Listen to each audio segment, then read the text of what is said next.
한때 그 고소영이라는 단어가 유행할 때가 있었습니다.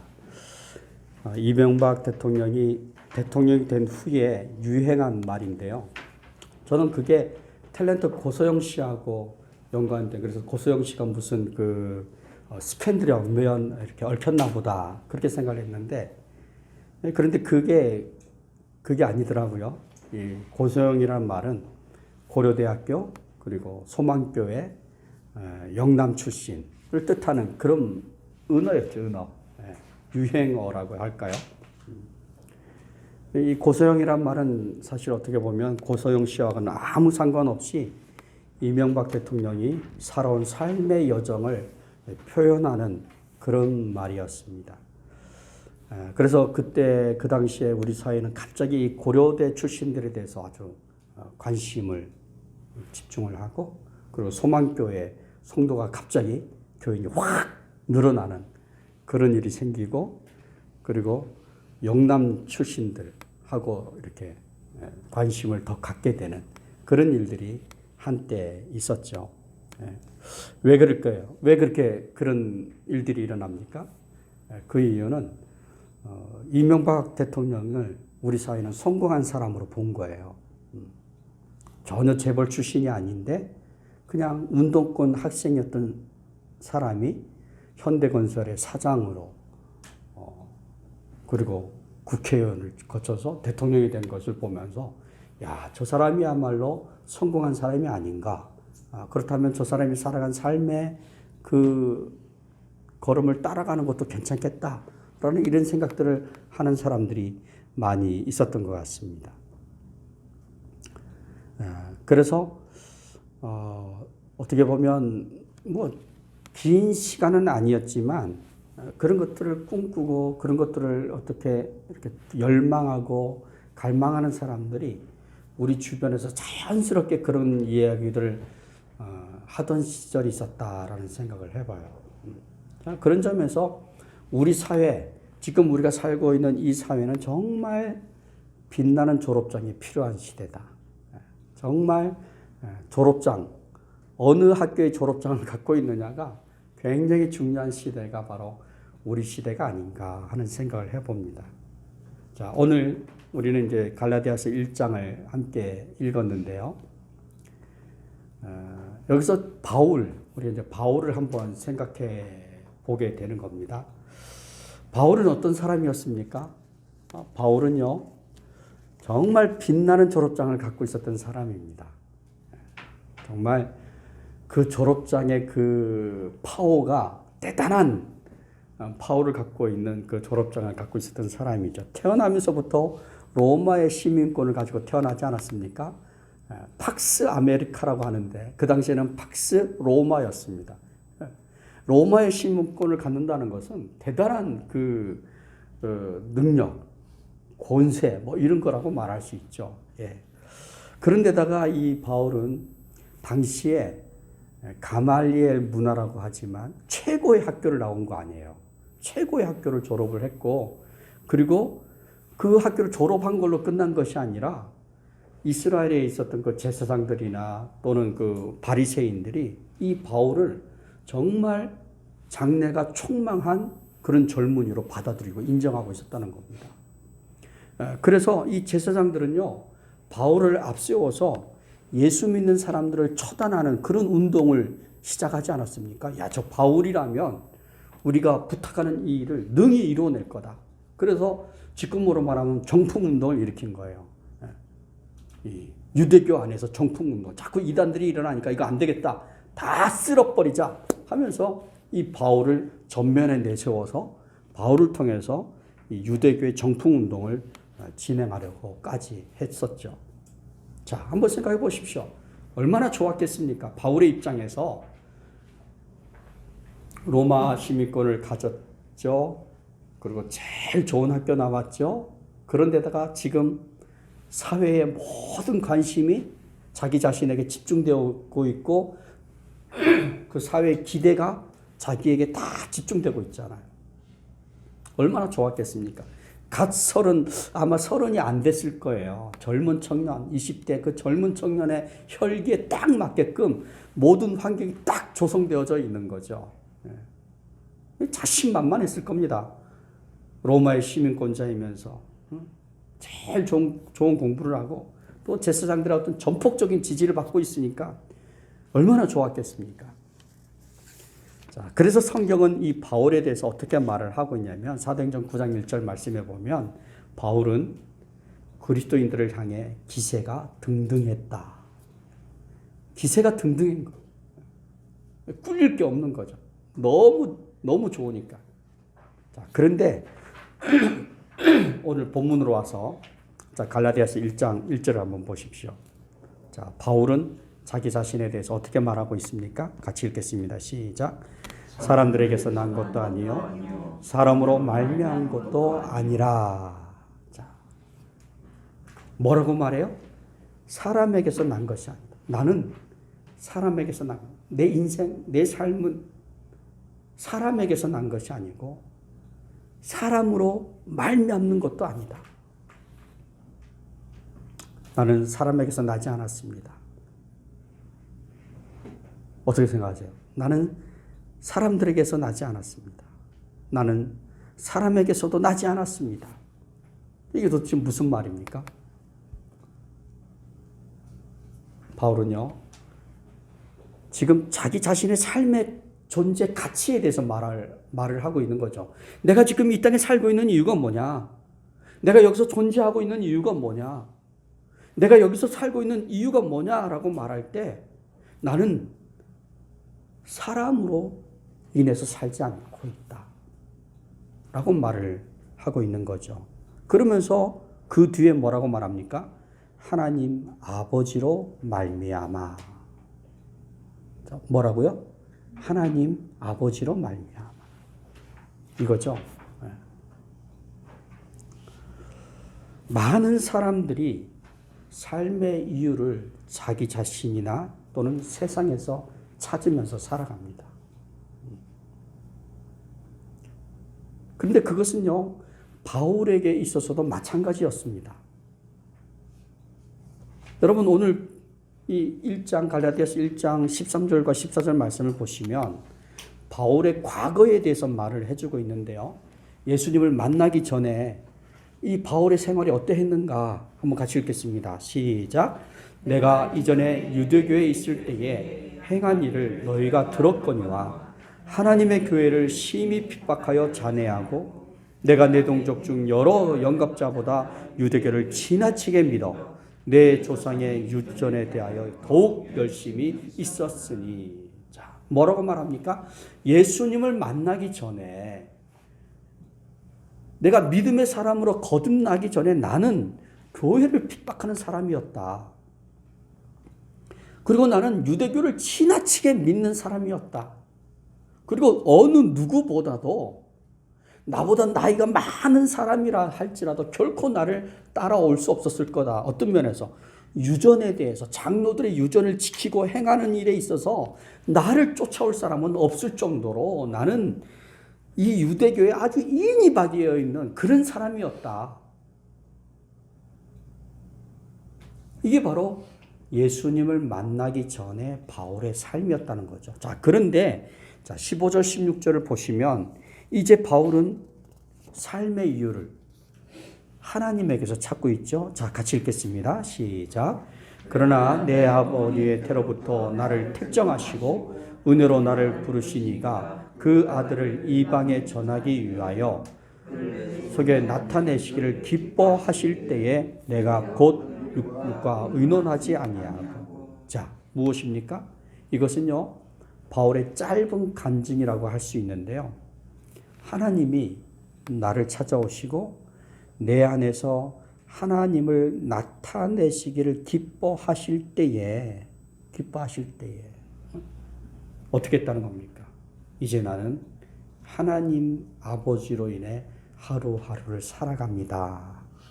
그렇게 살고 있습니다. 라고 말을 하고 있는 거죠. 한마디로 말하면 이겁니다. 나는 하나님으로 사는 인생입니다. 나를 택하시고 나를 부르셔서 그리스도의 사도로 복음의 일꾼으로 살게 하시는 분은 하나님이십니다. 그래서 바울은요, 갈라디아서 2장 20절을 통해서 조금 더 구체적으로 하나님으로 살게 된 이유를 말하고 있죠. 자, 갈라디아서 2장 20절 같이 읽습니다. 내가 그리스도와 함께 십자가에 못 박혔나니 그런즉 이제는 내가 산 것이 아니요 오직 내 안에 그리스도께서 사신 것이라. 이제 내가 육체 가운데 사는 것은 나를 사랑하사 나를 위하여 자기 몸을 버리신 하나님의 아들을 믿는 믿음 안에서 사는 것이라. 아멘. 무슨 말입니까? 그리스도 안에서 나는 없습니다. 나는 예수 안에서 죽었고 내 안에는 오직 예수만 있습니다. 내가 지금도 이렇게 호흡하며 사는 것은 나를 사랑하시고 나를 위해 죽으신 예수를 위해 살려고 하기 때문입니다. 아름답죠? 한 사람이 하나님을 향한, 주님을 향한 이런 고백을 할 수 있다는 것이 얼마나 놀랍습니까? 우리도 이런 고백을 할 수 있었으면 참 좋겠습니다. 아멘? 네. 자, 바울은 계속해서 고백합니다. 에베소서 2장 8절과 9절 말씀에 보면 너희가 그 은혜를 인하여 같이 읽겠습니다. 믿음으로 말미암아 구원을 얻었나니 이것이 너에게서 난 것이 아니요 하나님의 선물이라. 행위에서 난 것이 아니니 이는 누구든지 자랑치 못하게 함이니라. 아멘. 그렇습니다. 바울의 삶은요, 하나님의 은혜로 살아가는 삶이었습니다. 은혜라는 거죠, 은혜. 자, 어떻습니까? 우리의 삶은 어떻습니까? 우리의 삶도 하나님의 은혜죠. 네, 그렇습니다. 우리의 삶도 하나님의 은혜입니다. 우리의 구원도 하나님의 은혜죠. 그것은 행위나 노력으로 얻어지는 것이 아닙니다. 오직 하나님의 은혜를 따라, 그죠? 우리에게 주어진 것이죠. 자, 그래서 우리가 생각해 보는 것입니다. 하나님으로 산다는 것은 어떤 것이냐라고 했을 때, 첫째는 하나님의 은혜와 평강을 따라 사는 것입니다. 하나님으로 산다는 것은 다름이 아니라 하나님의 은혜를 따라, 그리고 하나님이 주시는 평강을 추구하면서 사는 것이 하나님으로 사는 것이다라고 말할 수 있습니다. 자, 3절은 이렇게 말하죠. 같이 읽습니다. 우리 하나님 아버지와 주 예수 그리스도로부터 은혜와 평강이 있기를 원하노라. 아멘. 여러분, 우리가 하나님의 은혜와 평강을 따라 살아야 할 이유가 무엇입니까? 그것은 우리가 우리의 인생을 우리의 힘으로만 가지고는 살아갈 수 없다는 것입니다. 우리가 아무리 노력을 하고 아무리 애를 써도요, 우리의 삶을 한순간도 평안하게 할 수 없어요. 그것이 우리의 한계지 않습니까? 그죠? 나는 다 노력을 했는데 세상이 내 마음과 같지 않지 않습니까? 세상은 둘째치고 당장 나와 함께 살아가는 식구들도 당장 내 마음대로 안 되잖아요. 그죠? 안 됩니다. 내가 아무리 노력해도, 내가 아무리 애를 써도 힘듭니다. 그래서 우리에게는 하나님의 은혜가 필요하고 하나님이 주시는 평안이 필요한 것입니다. 여러분 생각해 보십시오. 이제까지 바울은요, 사람에 의해서 살아온 사람입니다. 여러분 들어보셨죠? 바울이 어떤 사람이었는지, 모습 말이죠. 외형. 제가 좀 키가 작지 않습니까? 안 적어요? 아유, 감사합니다. 딱 됐습니까? 예, 좋아요. 그런데 사도 바울이 만약에 이 시간 살아서 내 옆에 딱 쓴다면 저는 갑자기 큰 사람이 되는 거예요. 왜냐하면 이 사도 바울이 곱추였다 하잖아요. 곱추. 등이 9분. 키가 한 150 정도도 되지 않았을 거다라고 이제 보는 겁니다. 그런데다가 얼굴은 곰보였다고 그래요. 얼마나 못생겼습니까? 얼마나 추남입니까? 아주 얼굴이 곰보가 있고 등이 굽어가지고 키는 작고 그랬던 거죠. 근데 우리가 들어오던 이야기가 있죠. 이렇게 얼굴이 못생기거나 몸이 너무 뚱뚱하거나 그러면 그것을 좀 극복해 보려고 다른 것에 막 집중한다고 하지 않습니까? 그죠? 공부를 열심히 하는 애를 보고 저놈은 못생겨서 저렇게 공부 열심히 하는 거라고 그렇게 말하는 사도 바울이 그랬던 것 같아요.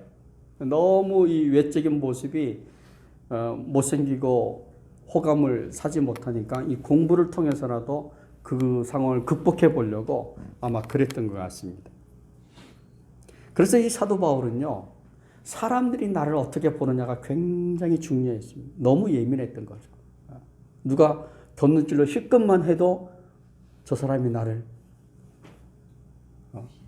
그렇죠. 무시하나? 비웃나? 이런 생각을 했을지도 몰라요. 그래서 사도 바울에게는 이 세상에 살아남는 것이 굉장히 중요했습니다. 사람들의 관심에 예민할 수밖에 없었고 사람들이 무엇을 좋아하는지 그들이 원하는 것이 무엇인지 그것이 중요했습니다. 그래서 그들이 원하는 것을 해주고 싶었고 그들이 좋아하는 것을 해줌으로써 인정받고 싶은 마음이 이 사도 바울 안에 가득했던 거죠. 그래서 사도 바울은 사람들이 좋아하는 것을 그들이 원하는 것을 행하면서 이제까지 살아왔습니다. 그래서 빌립보서 3장 5절 말씀에 보시면 사도 바울은 자기를 향해서 이렇게 말하고 있죠. 내가 8일 만에 할례를 받고 이스라엘의 족속이요 베냐민의 지파요 히브리인 중에 히브리인이요 율법으로는 바리새인이다 라고 말하죠. 무슨 이야기입니까? 그렇게 자기의 삶에 대해서 확신할 수 없던 사도 바울이 그것으로라도 자기를 자랑하려고 하는 그런 모습인 거죠. 그런데 우리가 객관적으로 보면 이 사도 바울은 사실 지금 이 빌립보서에서 말하고 있는 것처럼 자랑할 게 많은 사람이었어요. 왜냐하면요, 바울은 왕가의 혈통을 이어받은 베냐민 지파의 사람이잖아요. 그리고 율법으로는 뭡니까? 바리새인이고 열심으로는 교회를 핍박하는 사람이었어요. 그러니까 이스라엘 사회에서 이 사도 바울 같은 사람이 사실은 몇 없는 거예요. 많지 않은 거죠. 그렇기 때문에 자연스럽게 사도 바울을 향한 사회적인 관심이 집중되는 거죠. 집중. 그 집중, 그 관심이 얼마나 좋습니까? 그전에는 사람들이 쳐다만 봐도 야, 저 사람이 나를 무시하나? 저 사람이 나를 비웃나? 그랬는데 이제는 그들의 눈길이 무엇입니까? 관심이고 사랑이고 존중이고 그러니까 얼마나 그죠? 어깨에 힘이 들어가고 목에 힘이 들어가게 그동안 움츠리고 살았던 사도 바울이 이제는 어깨를 피는 겁니다. 딱 피고 허리를 자꾸 이렇게 조금 뒤로 제치면서 애매하고 이렇게 걸어갈 만한 그런 환경이 조성되어진 거예요.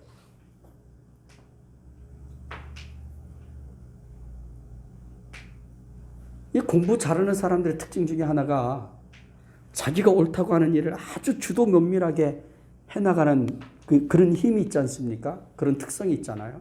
사도 바울이 그랬던 거예요. 그래서 그렇게 살아가는 인생이 즐거웠던 거죠. 자, 그런데 오늘 본문에 와서 보면 바울은 이렇게 말하죠. 갈라디아서 2장 20절의 고백처럼 나는 이제 사람들 때문에 살지 않습니다. 사람들의 관심 때문에 살지 않습니다. 나는 이제 오직 하나님 때문에 살아갑니다. 네. 변화죠. 얼마나 놀라운 변화입니까? 엄청난 변화인 거죠. 이제까지는 사람들의 눈길과 관심이 소중했지만 그러나 이제는 나의 관심은 하나님이다. 하나님의 눈길과 관심이 나에게는 더 소중하다. 그것은 내가 사람으로 인해 살지 않고 하나님으로 인해 살아가고 있기 때문이다. 그렇습니다. 사랑하는 성도 여러분, 하나님으로 인해 산다는 것은 어떤 것입니까? 그것은 내 삶의 기쁨과 즐거움, 그리고 내 삶의 평안함을 하나님 안에서 찾는 겁니다. 하나님으로 산다는 것은요, 내 삶의 즐거움, 내 삶의 기쁨, 내 삶의 보람들, 또 내 삶의 여유와 평안함, 이 모든 것들을 하나님 안에서 찾는 것이죠. 누구나 사람들은 자기의 인생이 평화롭기를 원할 것입니다. 그러나 원한다고 누구나 그렇게 사랑스럽고 평화로운 인생을 살 수 있는 것은 아니지 않습니까? 자, 그런데 오늘 말씀에 보면 누구나 원하는 바로 그것이 하나님께로부터 온다고 3절은 분명하게 말씀하죠. 다시 한번 읽어보겠습니다. 3절 시작. 우리 하나님 아버지와 주 예수 그리스도로 조차 은혜와 평강이 있기를 원하노라. 아멘. 우리 하나님 아버지와 주 예수 그리스도를 따라서 은혜와 평강이 너희에게 있기를 원한다 라고 말씀하고 있는 것입니다. 그렇죠. 우리가 가장 원하는 것, 그것은 바로 하나님께로부터 오는 것입니다. 내가 원하는 것, 내가 정말 사모하고 소망하고 구하고 찾는 그것은 이 세상으로부터 오는 것이 아니라 하나님께로부터 오는 것임을 우리는 기억해야 합니다. 인생의 평안함, 그것은 하나님과의 관계에서 오는 거죠. 때문에 우리에게는 하나님으로 인해서 사는 삶이 필요한 것입니다. 여러분들의 인생이 즐겁기를 원하십니까? 그리고 평안하기를 원하십니까? 그렇다면 하나님으로 살기를 힘쓰시기 바랍니다. 하나님으로 인해서 사는 것입니다. 우리의 삶을 평안케 하실 그 하나님을 열망하시기 바랍니다. 구하고 또 찾고 그래서 마침내 하나님이 주신 평안으로 가득하게 채워지는 그런 삶이 되시기를 주님의 이름으로 축원합니다. 두 번째로 하나님으로 인해서 산다는 것이 어떤 것입니까? 그것은 하나님께 영광 돌리는 삶을 사는 것입니다. 4절 말씀에 보면 바로 그렇게 말씀하고 있는데요. 삶이 영광스러울 수 있다는 것, 내 삶이 영광스러울 수 있다는 것, 이게 참 귀한 것 같아요. 자, 그렇다면 무엇이 영광스러운 것인가? 도대체 어떤 삶을 두고 우리는 영광스러운 삶이다라고 말할 수 있을까? 어떤 삶을 우리가 그렇게 말할 수 있을까요? 만족이 되는 삶이라면 그 삶은 영광스러운 삶이다라고 말할 수 있겠다. 뭐 그럴 수 있죠. 또 어떤 삶을 가리켜서 저렇게 산다면 참 인생이 영광스러울 수 있겠구나라고 말해볼 수 있을까요?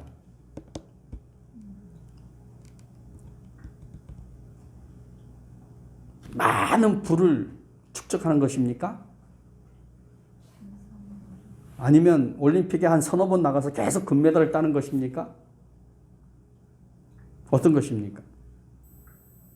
뭐 인류애를 실천하는 것일까요? 인류애라면 사람을 사랑하고 이웃을 사랑하는 것이라면 또 그렇게 살아갈 수 있다면 그렇게 산다면 인생을 좀 영광스럽다라고 말할 수도 있겠다. 그럴 수 있겠죠. 뭐 그렇죠. 우리가 인도에서 사역을 했던 그 테레사 수녀를 생각해 보면 그죠? 어느 누구 하나 그 수녀를 향해서 당신의 인생은 덧없는 인생입니다라고 말하지 않을 거예요. 당신의 인생은 참 영광스러운 인생이었습니다라고 말을 할 수 있을 거예요. 많은 사람들을 섬겼고 고아와 그 병든 사람들을 섬겼기 때문이죠.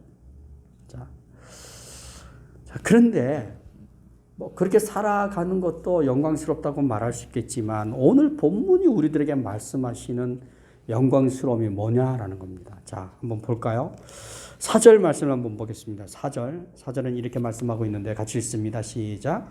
그리스도께서 하나님 곧 우리 아버지의 뜻을 따라 이 악한 세대에서 우리를 건지시려고 우리 죄를 위하여 자기 몸을 들이셨으니 영광이 저에게 세세토록 있을지어다. 아멘. 자, 영광이 세세토록 영원토록 그에게 있을지어다 라고 축복을 하고 있는데요. 그 이유가 무엇입니까? 그 이유가 아버지의 뜻을 따라 이 악한 세대에서 우리를 건지려고 뭘 했다는 겁니까? 자기 몸을 드렸다는 겁니다. 자기 몸을 내어줬다는 겁니다. 이 죄인들을 위해서, 죄인들을 향한 아버지 하나님의 뜻을 이루기 위해서 이 악한 세대에서 우리를 건져내려고, 이 죽음의 세계에서 우리를 건져내려고 자기의 몸을 드린 그 예수가 영광스럽지 않냐라고 말을 하고 있는 거죠. 그런 삶이야말로 영광스러운 삶이다라고 말하는 겁니다. 그렇죠? 예수님이 이 악한 세대에서 우리를 구원하시려는 하나님의 뜻을 이루고 싶어 하셨던 거죠. 하나님의 뜻이 뭐냐? 아버지의 뜻이 뭐냐? 아버지의 뜻은 저 악한 사람들, 저 죄에 빠져있는 저 사람들을 구원하는 것이구나. 그렇다면 내가 그 일을 해야지. 그리고 예수님이 이 땅에 오셨고 자기의 몸을 들여서 대속제물로 내어주셨다는 겁니다. 그것을 볼 때 그렇게 살아간 삶이야말로 너무 복되고 너무 영광스러운 삶이라고 오늘 본문은 말씀하고 있는 겁니다. 예수님은 하나님의 뜻을 따라 이 땅에 오셨습니다. 그리고 예수님은 하나님의 뜻을 따라 십자가에서 대속의 제물이 되셨습니다. 바로 그 삶이 영광스러운 삶이라고, 하나님의 뜻을 이루어가는 그 삶이 영광스러운 삶이라고 우리들에게 말씀해 주고 있는 거죠. 그래서 성경은 이것을 빌립보서 2장 5절부터 이렇게 말씀하고 있습니다. 너희 안에 이 마음을 품으라. 곧 그리스도 예수의 마음이니 그는 근본 하나님의 본체시나 하나님과 동등됨을 취할 것으로 여기지 아니하시고 오히려 자기를 비워 종의 형체를 가지사 사람들과 같이 되셨고 사람의 모양으로 나타나사 자기를 낮추시고 죽기까지 복종하셨으니 곧 십자가에 죽으심이라. 이러므로 하나님이 그를 지극히 높여 모든 이름 위에 뛰어난 이름을 주사 하늘에 있는 자들과 땅에 있는 자들과 땅 아래에 있는 자들로 모든 무릎을 예수의 이름에 꿇게 하시고 모든 입으로 예수 그리스도를 주라 시인하여 하나님 아버지께 영광을 돌리게 하셨느니라. 아멘. 그렇죠? 자, 그렇다면 바울은 어떻게 살았습니까? 고린도후서 11장을 보시면 바울은 하나님의 뜻을 따라 살기 위해서 그가 당한 여러 가지의 고난에 대해서 우리들에게 말하죠.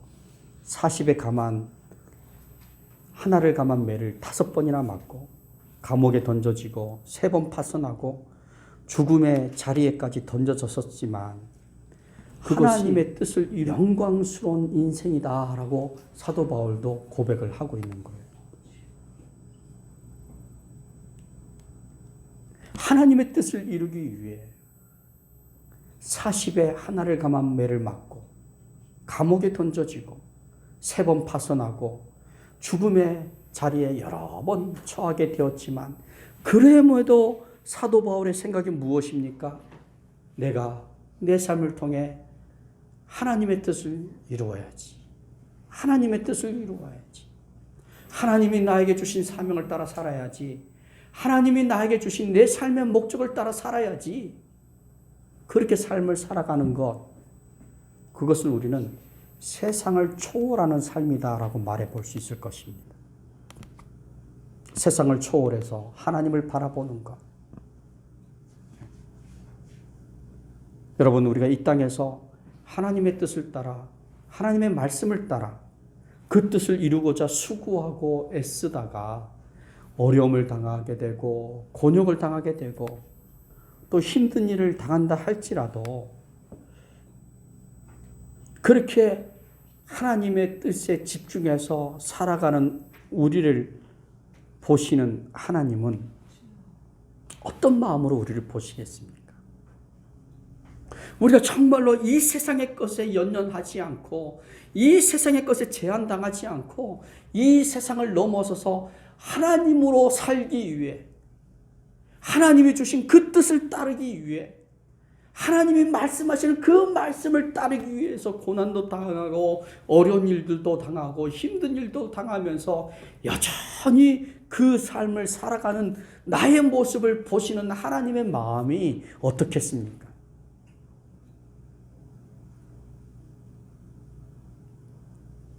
세상을 초월하는 것, 그것은 주님께서 우리에게 몸을 내어주시고 그리고 대속하신 이유이겠죠.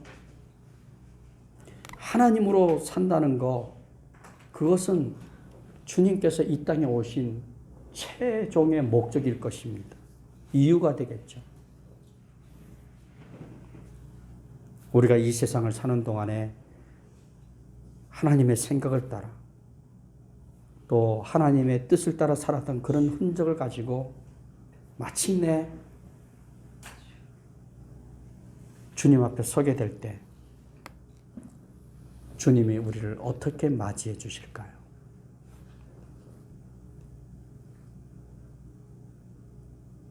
아마 하나님께서 예수 그리스도를 모든 이름에 뛰어난 이름이 되게 하셨던 그 심정을 가지고 우리를 만나 주실 것입니다. 저는 여러분들이 또 우리 모두가 이 세상을 사는 동안에 하나님으로 살기 위해 기꺼이 세상을 초월하고 하나님의 뜻을 따라 하나님의 말씀을 따라 그렇게 살면서 천국에 이르게 되기를 주님의 이름으로 축원합니다. 아멘. 기도하시겠습니다. 글로리아라고 하죠. 그 영광은 이 땅의 것이 아닌 것 같습니다. 그 영광은 하늘에 속한 하나님의 것입니다. 때문에 그 영광은 하나님이 주시는 자들이 누리게 되는 영광이겠죠. 비록 우리는 이 땅에 살고 있지만 예수 그리스도 안에서 영광스러운 삶을 살 수 있습니다. 여러분, 하나님으로 삽시다. 하나님의 뜻을 따라 삽시다. 하나님의 말씀을 따라 세상을 초월하고 하나님의 뜻, 하나님의 말씀을 이루는 그런 삶을 살아갑시다. 그리고 마침내 우리가 천국에 이르렀을 때에, 하늘나라에 이르렀을 때에 주님이 기쁨으로, 즐거움으로 우리를 맞이하시면서 우리의 하루하루, 우리 육신에, 우리의 육체에 묻어있는 그 십자가의 흔적들을 어루만져 주시면서 내가 너를 축복한다고, 내가 너를 사랑한다고 하는 그 말을 들을 수 있는 그런 삶을 우리가 살아갈 수 있었으면 좋겠습니다. 이 시간 우리 한번 기도할 때, 주님, 그렇습니다. 내가 세상을 초월하여 살 수 있게 하여 주시옵소서. 주의 말씀을 따라 주님의 뜻을 따라 살게 하여 주시옵소서. 세상의 것으로 살아가는 삶이 아니라 하나님으로 살아가는 그런 인생 되게 해달라고 우리 한번 같이 합심해서 기도하시겠습니다. 오 하나님 아버지, 감사합니다.